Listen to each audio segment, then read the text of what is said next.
باپ وزیر اعظم تو بیٹا وزیر اعلیٰ پنجاب۔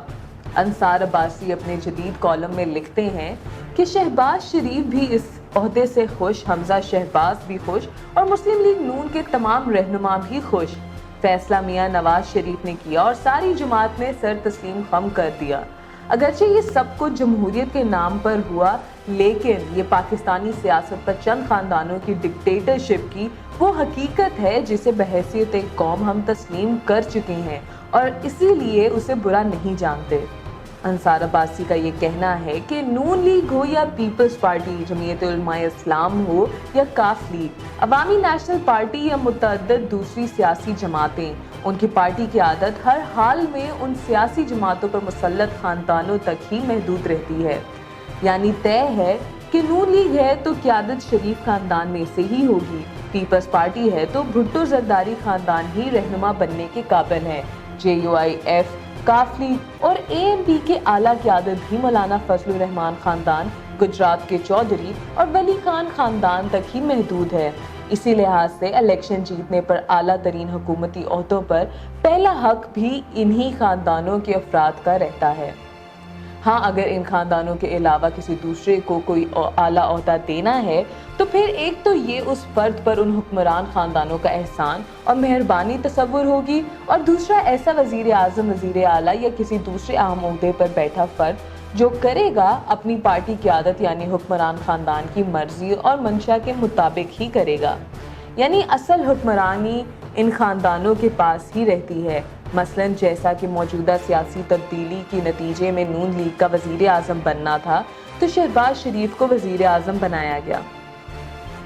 انصار عباسی کے بقول جب پنجاب کے چیف منسٹر کا سوال پیدا ہوا تو حمزہ شہباز کو یہ عہدہ دے دیا گیا۔ چلے شہباز شریف اپنے تجربے اور کارکردگی کے بنیاد پر وزارت عظمیٰ کے لیے ایک مضبوط امیدوار تھے، لیکن وزارت اعلیٰ پنجاب کے لیے حمزہ شہباز ہی کیوں؟ نہ صرف یہ کہ حمزہ شہباز کا حکومتی انتظامی امور کا کوئی تجربہ نہیں، بلکہ یہ بات ہی بڑی معیوب لگتی ہے کہ وزیر اعظم کے ہی بیٹے کو پاکستان کے سب سے بڑے صوبے کا وزیر اعلیٰ بنا دیا جائے۔ کیا نون لیگ میں کوئی دوسرا سیاستدان ایسا نہیں تھا جسے پنجاب کا وزیر اعلیٰ لگایا جاتا؟ باعث مجبوری شریف خاندان سے باہر چند افراد کو ماضی میں اعلیٰ عہدے مہربانی کے طور پر ضرور دیے گئے، اور یہی کچھ پیپلز پارٹی اور دوسری ایسی جماعتوں میں بھی ہوتا آیا ہے، لیکن پاکستان کی سیاست پر چند خاندانوں کی ڈکٹیٹرشپ نہ کمزور ہوئی اور نہ ہی ان سیاسی جماعتوں سے تعلق رکھنے والے دوسری سطح کے رہنما، چاہے وہ کتنے ہی تجربہ کار، لائق فائق اور قربانیاں دینے والے کیوں نہ ہوں، سیاسی غلامی کی ہی زندگی گزارنے پر مجبور ہیں۔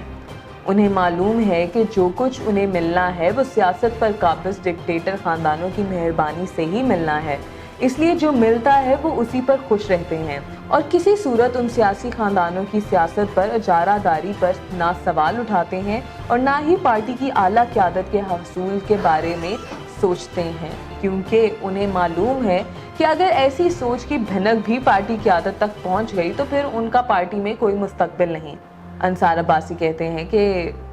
ایسا ہی پیپلز پارٹی میں بے نظیر بھٹو کی شہادت کے بعد بغیر کسی تجربہ کے چھوٹی عمر میں ہی بلاول بھٹو پارٹی چیئرمین بنا دیے گئے، جبکہ اس جماعت سے تعلق رکھنے والے بڑے بڑے نام بلاول کے سامنے ہاتھ باندھے کھڑے ہو گئے۔ یہی حال نون لیگ کا ہے۔ نواز شریف اور شہباز شریف کو چھوڑیں، کسی بڑے سے بڑے نون لیگی رہنما کی حمزہ شہباز، مریم نواز کے سامنے کوئی حیثیت نہیں۔ سب مریم اور حمزہ کے سامنے مؤدب کھڑے ہوتے ہیں کیونکہ انہیں پتا ہے کہ وہ کچھ بھی کر لیں ان کا کردار ثانوی ہی رہے گا۔ جماعت اسلامی جیسی کسی ایک آدھی پارٹی کو چھوڑ کر پاکستان میں کسی سیاسی جماعت میں جمہوریت کا کوئی نام و نشان نہیں ہے۔